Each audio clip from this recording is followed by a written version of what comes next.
மத்தேயு 27ஆம் அதிகாரம். கபாலஸ்தலம் என்று அர்த்தம் கொள்ளும் கொல்கதா என்னும் இடத்துக்கு அவர்கள் வந்தபோது கசப்பு கலந்த காடியை அவருக்கு குடிக்க கொடுத்தார்கள்.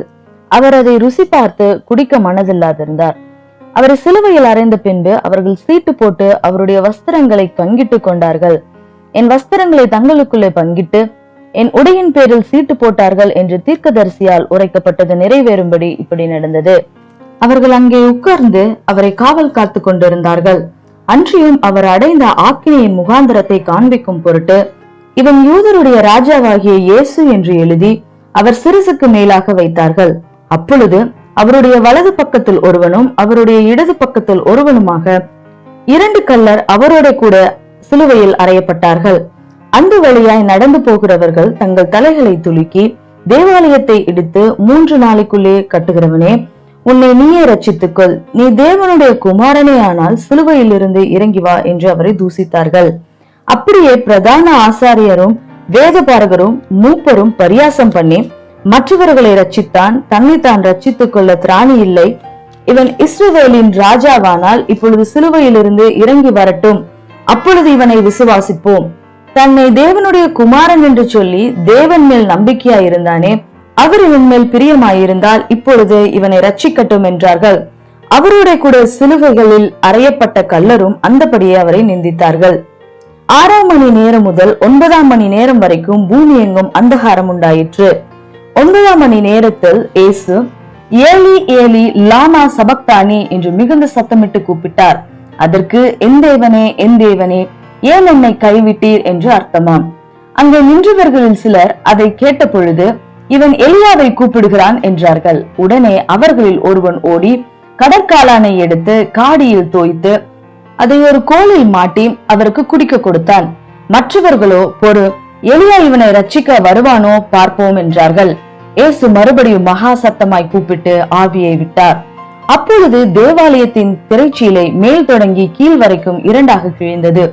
பூமியும் அதிர்ந்தது, கண்மலைகளும் பிளந்தது, கல்லறைகளும் திறந்தது. நித்திரை அடைந்திருந்த அநேக பரிசுத்தவான்களுடைய சரீரங்களும் எழுந்திருந்தது.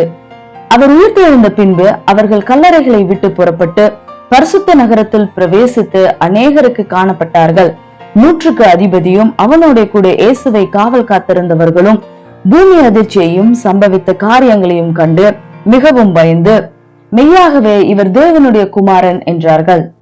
மேலும் இயேசுவுக்கு ஊழியம் செய்யும்படி கலிலேயாவிலிருந்து அவரோட வந்திருந்த அநேக ஸ்திரீகள் அங்கே தூரத்திலே நின்று பார்த்து கொண்டிருந்தார்கள். அவர்களுக்குள்ளே மகதலேனா மரியாலும், யாக்கோப்புக்கும் யோசேப்புக்கும் தாயாகிய மரியாலும், செபதேயுவின் குமாரனுடைய தாயும் இருந்தார்கள்.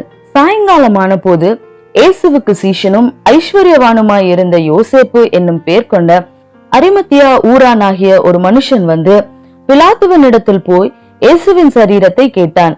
அப்பொழுது சரீரத்தை கொடுக்கும்படி பிலாத்து கட்டளையிட்டான்.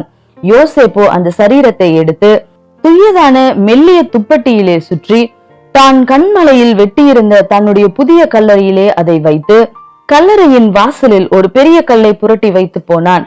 அங்கே மகதலேனா மரியாலும் மற்ற மரியாலும் கல்லறைக்கு எதிராக உட்கார்ந்திருந்தார்கள். ஆயத்த நாளுக்கு பின்னான மறுநாளிலே பிரதான ஆசாரியரும் பரிசேயரும் பிலாத்துவினிடத்தில் கூடி வந்து, ஆண்டவனே, அந்த எத்தன் உயிரோடு இருக்கும் போது 3 நாளைக்கு பின் எழுந்திருப்பேன் என்று சொன்னது எங்களுக்கு ஞாபகம் இருக்கிறது. ஆகையால் அவனுடைய சீஷர்கள் ராத்திரியிலே வந்து அவனை களவாய் கொண்டு போய் மருத்துவரிலிருந்து எழுந்தான் என்று ஜனங்களுக்கு சொல்லாத படிக்கும், முந்தின எத்தை பார்க்கிலும் பிந்தின எத்து கொடியதாகாத படிக்கும் நீர் 3 நாள் வரைக்கும் கல்லறையை பத்திரப்படுத்தும்படி கட்டளையிட வேண்டும் என்றார்கள். அதற்கு பிலாத்து, உங்களுக்கு காவல் சேவகர் உண்டே, போய் உங்களால் கூடிய மட்டும் பத்திரப்படுத்திக் கொள்ளுங்கள் என்றார். அவர்கள் போய் கல்லுக்கு முத்திரை போட்டு காவல் வைத்து கல்லறையை பத்திரப்படுத்தினார்கள்.